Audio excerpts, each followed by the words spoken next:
Saudações alvinegras, meu nome é Celcinho, esse aqui é o nosso canal Botafogo Sem Mimimi. Eu já te peço, se inscreve no nosso canal, ativa o sininho da notificação, compartilha nossos vídeos e dá like, muito like, like é a linguagem do YouTube. É assim que o nosso canal vai ter aquele crescimento, graças à sua participação, graças à sua interatividade, graças ao seu like. Lembrando que aqui nós só fazemos um conteúdo por dia e aqui nós só falamos do Botafogo. Bom, hoje é quinta-feira e nós estamos aqui no dia 26 de junho. E nós vamos dar continuidade aos nossos vídeos. Bom, ontem já tivemos mais uma série, né, de jogos. O Fluminense está no nosso lado. E aí vamos ver qual é o adversário do Fluminense. Se não me engano é Fluminense e Inter Miami. Inter Miami não, Inter de Milão. Se não me engano é Fluminense e Inter de Milão. E aí nós vamos conhecer aí os finalmente. Hoje são os últimos jogos, né? Joga a Juventus, joga o Manchester City, joga o Real Madrid. Então joga o Al Hilal. Times aí que estão brigando por vagas para essa próxima fase. E aí nós vamos aguardar hoje e amanhã teremos já, ou no final da noite, já teremos todos os chaveamentos, todos os confrontos determinados. E aí vamos seguir. O Botafogo já se encontra próximo lá ao local do jogo, já está treinando. Uma notícia muito agradável é que o Vitinho, né, que saiu ali com uma dor, a gente não sabe se era uma dor, um trauma, se era algo muscular, mas o Vitinho parece que treinou ontem já e parece que também está tudo bem. Bom, vamos aí agora aos fatos, né, algumas notícias, alguns assuntos que está sendo vinculado, né, os assuntos mais comuns na nossa mídia tradicional e na nossa mídia independente, principalmente na nossa mídia independente, que presta mais atenção nos detalhes, né,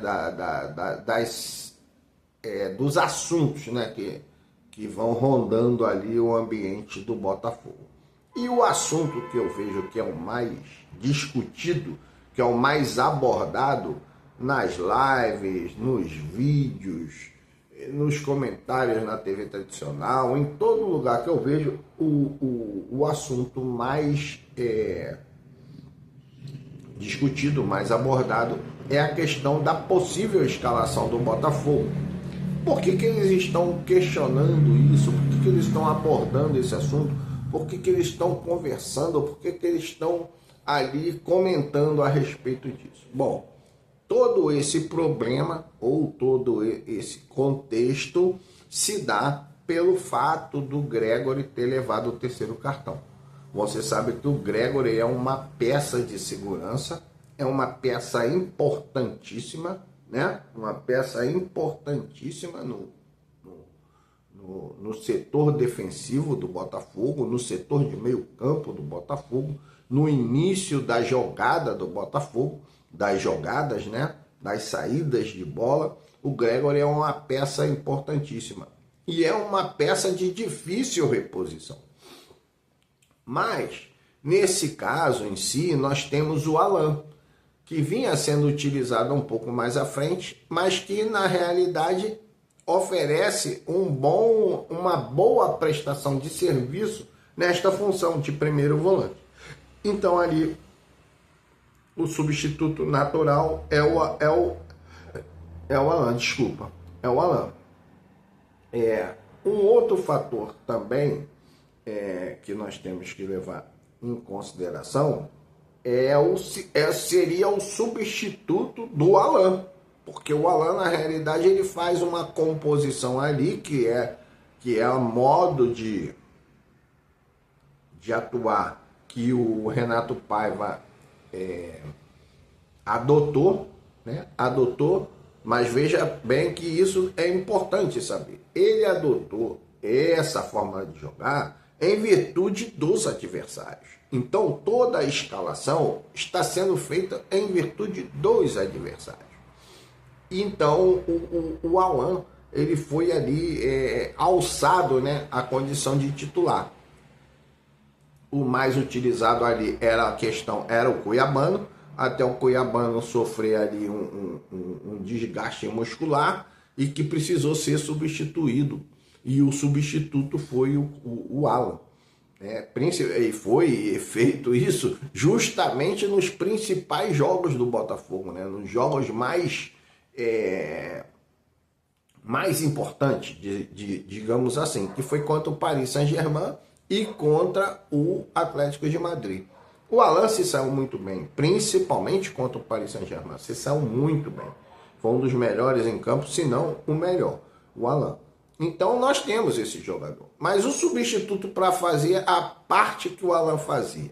Aí começa a surgir as várias especulações. A primeira seria manter a tradição do volante, né? Do volante. Nesse caso, você teria que colocar um primeiro volante no lugar do Gregory para manter o Alan dentro da sua posição.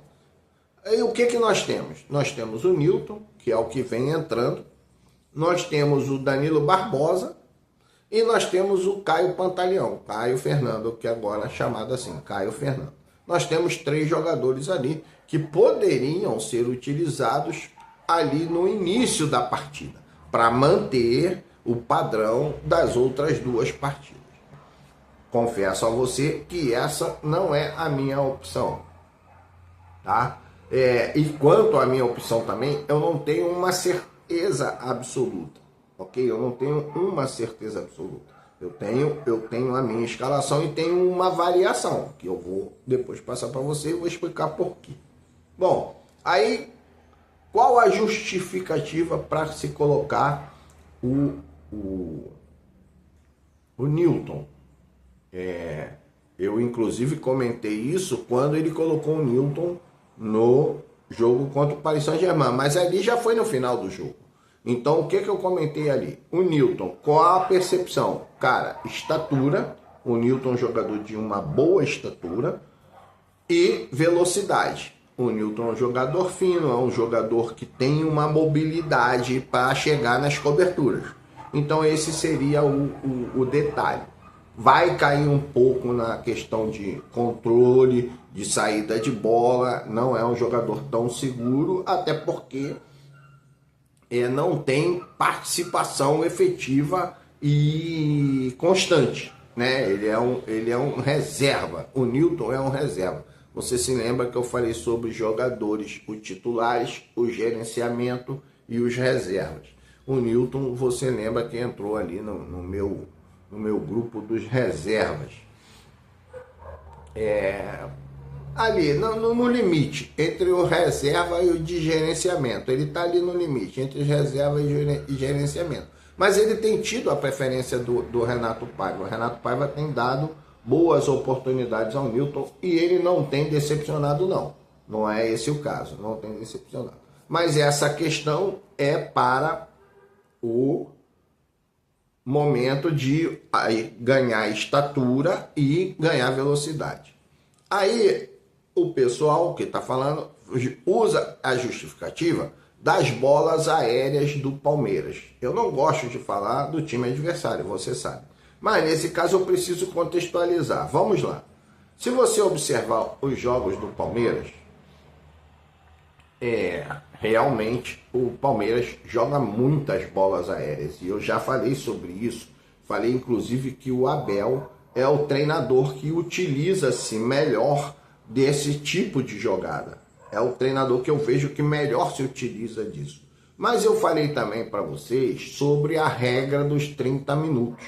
Não sei se você se lembra. Vai lá nos vídeos passados. Você vai ver, cara, tá tudo lá.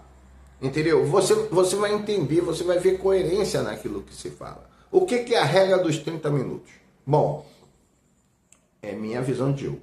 Quando você chega aos 30 minutos do segundo tempo, não tem mais tática, não tem mais técnica, não tem mais nada. Cara, É bola na área. É bola na área. Você pega jogadores altos, você fixa eles dentro da área, você abre os seus laterais de modo que eles possam ou atingir ali a linha de fundo ou mesmo da intermediária e ó, bola na área. O Abel Ferreira faz muito isso quando ele utiliza, por exemplo, o Murilo, ele utiliza o Gustavo Gomes, às vezes passa até o Gustavo Gomes para o comando do ataque para se juntar lá, aí ele utiliza o Flaco Lopes e aí ele vai colocando jogadores, ele bota ali o Rocha, né? O Marcos Rocha como um terceiro zagueiro, mas também como um possível lateral que avança para cruzar da intermediária. Ele usa o Estevão aberto, usa o Franco, esqueci agora, Facundo Torres pelo lado esquerdo. Ele utiliza pontas, ele utiliza o Piquerez, que cruza muito bem da intermediária e também joga como terceiro zagueiro, porque tem que fazer isso porque o Gustavo Gomes vai lá para frente. Então isso só acontece, ou acontece na maioria das vezes, a partir do segundo tempo e a partir mais efetivamente dos 30 minutos. Então, se o Palmeiras tem essa característica, não precisa você começar o jogo com o Nilton. Você pode botar o Nilton posteriormente para fazer esse bloco. Mas também você depende ali do resultado. Se você tiver um resultado razoável, você nem precisa fazer essa substituição. Ok? Então eu não entraria com o Nilton e nem com um dos três volantes. Eu deixaria o Alan e o Gregory. Com quem você entraria, Celso? Aí eu teria duas opções principais. A primeira opção é o Cuiabano. Manter o Cuiabano ali na posição que ele já estava atuando, para fazer uma dobra com o Alex Telles e dar um auxílio maior no meio, ocupar mais o espaço no meio. Porque o Cuiabano também cruza muito bem ali da intermediária, chegando um pouquinho mais ali no bico da grande área, ele cruza muito bem. Vide o cruzamento que ele deu para o Igor Jesus, né? Contra o Atlético de Madrid. Assim que ele entrou, ele recebeu uma bola do Álvaro Montoro, conduziu um pouco mais e cruzou, e o Igor Jesus finalizou e o Oblak fez aquela defesaça. Então você vê aí que seria bom para o Botafogo entrar com o Cuiabá. Então, por esse motivo, vai fazer uma dobra com o Alex Telles e vai dar um auxílio ali ao Savarino e ao Arthur naquela primeira linha de três, né? Porque lá na frente fica o Igor Jesus praticamente ali isolado ou participando ali da primeira marcação, da primeira linha de marcação. A primeira linha de marcação do Botafogo é o ataque de um homem só. É o Igor Jesus. Ele vai de um lado, vai do outro, pressiona um zagueiro, pressiona o outro zagueiro, entendeu? E deixa ali os laterais para bater de frente com o Arthur e nesse caso aí com o Cuiabá. Então, inclusive o Igor Jesus, ele marca também o volante. Ele volta bem, ele faz bem esse papel para marcar os volantes. Que no caso do Palmeiras vai ser o Arthur Rios, né? O Richard Rios e o outro lá que eu agora esqueci o nome, que estava inclusive machucado, mas que vai para o jogo. Se não me engano, ele é colombiano também. Então, não, é um colombiano e um venezuelano. Não importa, são dois estrangeiros lá que fazem a volância ali do Palmeiras. Então, o Igor Jesus faz bem esse trabalho, né? E facilita bastante para a segunda linha, né? Que a segunda linha seria o Arthur, o Savarino e o Cuiabano. O Savarino, você sabe que ele não marca muito, né? Então ele faz o meia boca. Então precisaria da ajuda do Igor Jesus e o Igor Jesus faz muito bem isso. Então a segunda opção seria o Cuiabano ali. Essas estariam dentro das minhas opções. A terceira opção, que aí eu acho que o Renato Paiva poderia testar, e eu gosto muito dessa situação, pelo fato de entender que agora nós não temos um adversário tão tão exigente, vamos colocar assim, quanto eram o Paris Saint-Germain e o Atlético de Madrid.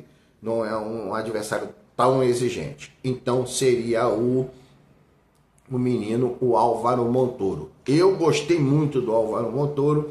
Ele tem um futebol de velocidade, mas ele tem qualidade no meio. Ele sabe controlar bem a bola. Eu vi isso, eu reparei isso no pouco tempo que ele jogou. Ele sabe controlar bem a bola, ele sabe espaçar entre a velocidade, né, a aceleração do jogo e ali a cadência. Ele sabe fazer esse trabalho, e dentro desse aspecto ele favoreceria as funções do Savarino, entendeu? As funções do Savarino seria um jogador para dialogar com o Savarino. Eu gostaria muito de ver esta situação. Eu quase não tenho dúvida de que o Álvaro Montoro vai ser titular do Botafogo em um determinado momento. Não tenho essa dúvida, né? Então nós teríamos este jogo, que seria o meu favorito, seria com o Álvaro Montoro. Mas, como eu falei, é jogo de mata. Não tem mata-mata, é mata. É um jogo de mata, entendeu? Ganhou, ganhou, perdeu, perdeu. Não tem a oportunidade de ter o mata e o mata. Entendeu? Não tem mata-mata, é mata. Você vai lá, ganha, ou você vai lá, perde. E ganhou, fica, perdeu, volta para casa. Mas eu confio muito na vitória do Botafogo. Então, essas são opções. Quarta opção. A quarta opção seria entrar com o Arthur Cabral. Arthur Cabral lá junto com o Igor Jesus. Aí, no caso, essa parte que seria a segunda linha, né? Vamos botar de trás para de frente para trás. O Igor Jesus, o Arthur, Arthur Cabral, o Arthur, o Igor Jesus e o Savarino. Seria essa a formação ali. Então, também seria uma possibilidade jogar com dois atacantes de referência, que seria o Igor Jesus e o Arthur Cabral. Mas aí nós iríamos perder um pouco na intensidade da marcação, porque o Savarino, ele não está fazendo bem esse papel. Ele ainda não se encontrou nesta situação. Mas o Savarino, e assim como alguns jogadores do nível do Savarino, eles às vezes estão jogando mal. E quando eles começam a acertar, cara, aí vai pro abraço, porque o cara tem qualidade, o cara tem noção, o cara tem todas as características para fazer o jogo favorável ao Botafogo. Então, é só o Savarino acertar aquela parte. Pô, você vê, ele nunca mais deu aquele chute cruzado, né? Que vai lá do outro lado do goleiro. Ele nunca mais deu aquele esmoleio de fora da área. Ele nunca mais chutou. Deu um passe agora pro Igor Jesus, mas tem errado muito esse fundamento, né? De dar aquele passe entre linhas. Então, cara, não tem batido falta bem, não tem feito uma boa bola parada. Então nós temos ali muitas condições e muitas opções de escalação. As principais são essas. Essas são as principais. Mas a minha principal e a minha preferida seria John, Vitinho, Jair, Alexander Barbosa, Alex Telles, Alan e Marlon Freitas, Arthur, Savarino, Álvaro Montoro e lá na frente o Igor Jesus. Assim eu entraria em campo. Então nós vamos aguardar, vamos ver como o Renato Paiva vai treinar, porque tudo isso tem muito a ver com a resposta do time nos treinamentos. Você se lembra? Estudo, treinamento e execução. E aí nós vamos ver o que vai acontecer lá para o jogo contra o Palmeiras. Qual escalação nós vamos utilizar? Ou nós vamos ver o campo. Quem vai utilizar é o Renato Paiva. Mas nós vamos ver essa escalação dentro de campo. Bom, é isso aí. Meu nome é Celcinho. Nome do nosso canal Botafogo Sem Mimimi. Se inscreve no canal. Ativa o sininho, compartilha, like, muito like, like é a linguagem do YouTube e eu conto com você. Um grande abraço, saudações alvinegras.